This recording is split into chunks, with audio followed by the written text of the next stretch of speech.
understand more and more that the pentagram is a yearning and an understanding of how we grow as a society when it is upright. When it is inverted, we are wanting the damnation or the control of everyone within manipulation and de-circuitry. The wirings get crossed so that it's promoting a sense of hypnotic programming. But if we understand the sacred rites that we have to go through as initiates, not only within the spiritual awakening, but the prophecies that we encompass, breaking down our family dimensional bloodlines, then we break away from having to suffer. We break away from having to be addicted to suffering and what that means for us. So the growing allure of encompassing a new aura within ourselves is to be fierce, but to conjure a new understanding of who we are. This means that a lot of us are not just releasing demons out of ourselves, but a lot of us are breaking through thresholds of different psychological patterns. So some of you may even broke the addiction of having even like a disability within your life. Maybe you weren't that great of a reader. Maybe you have Tourette syndrome. Maybe you had tendencies to be even a psychopath and you were able to transcend that. The spiritual awakening gives you that understanding that everything has meaning. When you give it too much meaning, then you're not really connecting in the way that you should be. So the understanding of your own omnipotence can be the reason why you stay away from rapacious people. This understanding and this greater knowledge can help us come into a condensing of energy. This means that we embrace a higher energy and a lower energy. Because we're meeting Christ in the middle. Rudolf Steiner said this, that Lucifer, Ahriman, and Christ in the middle. So this means that we have a separation from just being a human being.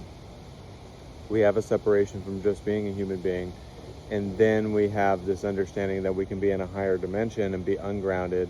And then we're up in the air. We're too eccentric. We're too energetic. And then we meet Christ in the middle and blend it with that. So that is the balancing of the scales. That is the yin and the yang. And that gives you a sense of like understanding what that means. Is that you have to be within your energies of the five-pointed star, the Magi. So whenever you embrace these elementals, earth, wind, air, and fire, if you notice that every astrological sign has an earth, an air, a water sign. This means that all of us connect into a deeper energy. If you hear in the spiritual community, they talk about the spring equinox. Well, a lot of these sacred esoteric traditions have a lure to them because they actually mean something. They help us stop from being necromancers. They help us stop from being crucified, once again, for having our belief system. So there's people during like even the Salem witch trials that were not witches at all and that were crucified and killed for probably being very gifted. Now some of it was obviously, a lot of it was possession. But this means that we don't possess anything. We don't possess humanity. We don't possess anything that is within our physical capabilities of touch. We think that it is, but it's actually none of those things. So this means in our prepondence, we can find a great number of things to make similarities to make an accordance to, like within like history. History repeats itself. That's why a lot of people are healing and transcending from history that has been performed again and again and again. This is what happens with the Mandela effect. We think that history happens in the way that it's supposed to happen, but it actually doesn't. That's a temporal paradox. And that temporal paradox will help us understand this real meaning. So when you ponder or daydreaming, you're actually more present. A lot of people won't agree with this, but this is actually true. When you daydream, you're actually more present because you're imagining, you're dreaming up things, you're looking at the synchronicities that are being given to you within your reality, that signs and confirmations and numbers and symbolism all throughout reality. So this means the correspondence of spirit using you as a conduit. Now, some people will hear that and say like, oh, Spirit is using you. You are a divine instrument. A lot of people think they have a master class or a degree in spirituality or Christianity. But at the end of the day, all of us are unique in our own right.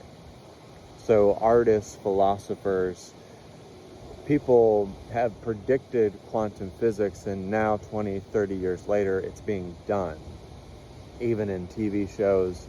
But if you see the symbolism of the pentagram in all things, in big corporations, also just the way that we use it in tarot cards, or even in the Christian world, it's not even necessarily a bad thing when it's upright. But because of like the heavy metal bands and the rock bands, they used it in a way that was rejecting conformity. So in a lot of ways, when people have a great awakening in all walks of life, it doesn't matter if you're a Christian, it doesn't matter if you're a Mormon, it doesn't matter if you're a scientist, because everybody within certain organizations come together as one. So it doesn't matter if there's a scientist that melts metals together. It doesn't matter if there's a person that meditates. It doesn't matter if there's someone that's business savvy. When you create this and you bring people together, what it creates is the mastermind. The mastermind, when you bring more minds together, you're working towards a common goal. So this is why this is significant, because a lot of people, what they're doing in a lot of their gifting is only attributed to themselves. It's not actually attributed to others. And so that's what happens. And if you notice in my voice when I'm channeling, sometimes I'll say a word a little bit off. It's because I'm channeling something. I'm channeling my soul and spirit and channeling wisdom from my higher self. So, a lot of people will come into this understanding and come into this light or this wisdom, right? There's ants all over my phone. And not really see the hidden picture, and not see the bigger picture of what everybody's doing on this planet when they're coming into this grand awakening. You see, it's not just one puzzle piece, but it's the microcosm and the macrocosm. The one puzzle piece that brings us all together. And if we would do this in a way that was more sound, vibrationally, we would completely have a total different viewpoint from how we treat each other. But in our anguish and our ability to judge others for belief systems that they hold dear, everybody should be open to the very fact that all of us are here on this spiritual journey and on this spiritual awakening. So, preponderance means a greater number of things in measurement and length, but also in greater quantity. So what this means is that all of us have certain parameters, rules, expectations that God has of us. A lot of us don't understand this, but we do. So because I was a Christian and I was baptized, it was a form of initiation still, but it still wasn't the complete truth that I was supposed to encompass. And then I awakened and was able to influence people and was able to help people with my gifts. And then I was able to not only manifest things, but I was also able to be a teacher, but also notice that everything has symbolism. I had synchronicities. I've connected with so many people's dead loved ones. And also just being able to have these profound experiences where my life was like a series of scenes in a movie. But it's also like when the light goes down and then the light appears, when the screen, the projector screen of the movie comes on, that's how we all begin here. And then we're left to figure out who we really are as a species.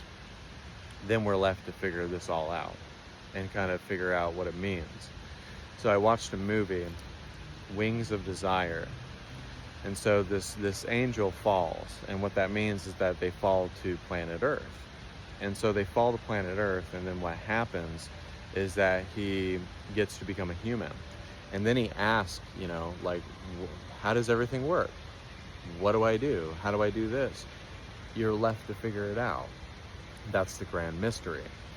The greatest wisdom that I could ever give you would be the understanding that the past is history, the future is a mystery, and the present is an absolute gift. Now, people assume that occult knowledge has just worked with demons. It's not that at all. It just means that it's something hidden. Whistleblowers, people that really encompass the truth and want to find out the hidden meaning of all things. The synchronic nature of everything being made realized. That's what we all want to figure out. That's what we all want to come into the connection of, is that, and what that means for us. So, but if you woke up this morning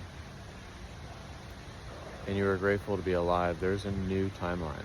It's not just a timeline where you're going to be surprised and things are not going to be the same from this day forward. The whole course of your life is going to change, and it's going to surprise you. What things fall down, how civilizations break down, and how everything comes into the connection of where they need to be.